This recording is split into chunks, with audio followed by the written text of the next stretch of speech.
oran jireen saddex laguma degdego saddex mas'alo laguma degdego maghrib daruureed meher caalmali mas'alo jid saddex midna laguma degdego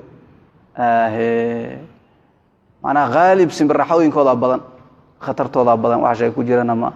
maghrib daruureed waa kana daan kortaan laguma degdego oo saxaabadii bay qabsatayba way ridwaanullaahi calayhim intay afureen kadibna qoraxda inay soo baxdo annaguna intaan aragnay mar iyo 2-6 ma waxa shay ku jira ma aha qoraxdii oo dhicin ruux adimahay intaan aragnay ilaa kulku ma xirkii moogtay uu waxoogaa uu dadan yahay habeen bulku iska noqonayso ma arag hada habeen maalmihii kala sidoo ahaa maghrib ahaan jiro kale buu cirkii wada habeen iska noqon marka maghrib daro salaadaha kalena waa lamid laakiin asagu waa ka sii daran yahay kolba qoraxdii haday lalansato cirkiina uu dadan yahay habeen uu dhulka iska noqonaya marka maghrib daruureed laguma degdego meher caalmali baad meherkeed garoob meherkiisa ayadana laguma degdego baad in wax la yaqiiniyo u baahan tahay culimada qaarkeed oo diidaba meherkaas shaah ali baa kamid ahaa waaye radiyallahu anhu waa maxay kii hore furidiisi cidadii hubsashadeedii waaye markaas wax badan u baa isdaba marmar badan kii hore qaabku u furay in la ogaado waa ka arto caamadii si ay wax u furahayaan horaan marar badan baan soo hadal qaadnay say wax u furahayaan si qumman oo xaragale wax u furi mahayaan waxun bay in kala reeb una waxun bay qasqasi una waxun bay un way marka shardi waa aan lahayno hadaadan saa yeelin baad marka hadaad ilmaha iga soo noqonin hadaad wax i weydiisaneen hadaad ani meher i weydiineen waxun bay saa u laaqayaan Soomaar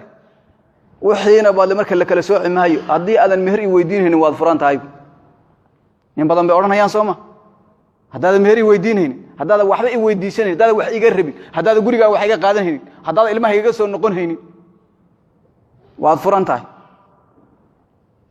goormay furmi hadaad i weydiisaneen weydiishada marka laga qoostay furmi warka idinku waad fahmaysaan ila af Soomaali baad ku fahmaysaan islaantii iska tagtay saddex cidda baad marka saddexdii dhuhri aragtay ciddadii go'day haye kadib wadaad kale baad marka iska guursatay haday rabtay wadaadkeedii war hooyo anigu ilmahayga kama maarmo soo noqotay see la dhig hada ilmahayga hadaad ku soo aadanayaa isku ogeyn sharti ku fur baad ahayde oo wadaadkii dhaxda ku jira xaggii la geeyay bas suura gali baad naagto inay furreey ayna furreyn ma suura galays waa kan la war gabdhaha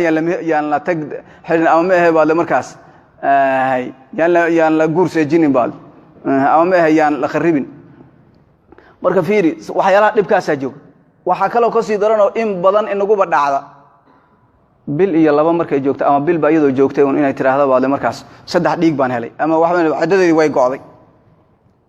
oo ayagu la meheriyay kadib intii la xisaabtamay in ciddadii go'ana soo baxday oon mid ahayn oon laba ahayn oon saddex ahayn oon afar ahayn oon shan ahayn oo inta oon sheeg aan ahayn oo ghalib ah waliba naadir aan ahayn gabdhuhu ayagoon ciddada go'in in badan ama ayagu ay been sheegan ama ay wax isdaba mariyaan oo ayadoo waa la meheriyay ameer loo fadhiyo adeerkiis oo markii qumaati loola xisaabtamo kolka hore way god ciddada waan arkay haye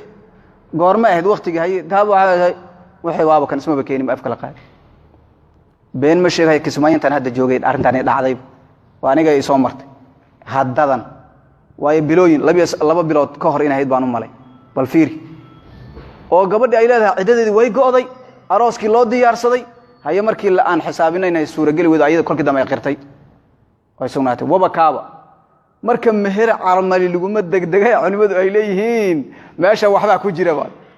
meherka yaani ka aqdiga u jeedaan meherka mehersiinta ama aha tii lacagteed ma aqdiga loo jeedaa meher caalmali ta saddexaadi marka mas'alatul jad awow akiiba marka Abdullah ibn Mas'ud kolkii la weydiiyay alla ma nooleeyaha لا حياه الله ولا بياه وهي الله من ولايها أو دحرسين الله دبته صحابين واتي ود بهذه مسألة جدا وأبو عمر بن الخطاب رضي الله عنه بالأولها صدق هذه مسألة النبي إنه نوع ديان كرين لهن مسألة الجد باكمله هاي كلا هذه وهي مسألة الجد وهي خمرة مال واكو أورنجري بعض مركز مركز كسوة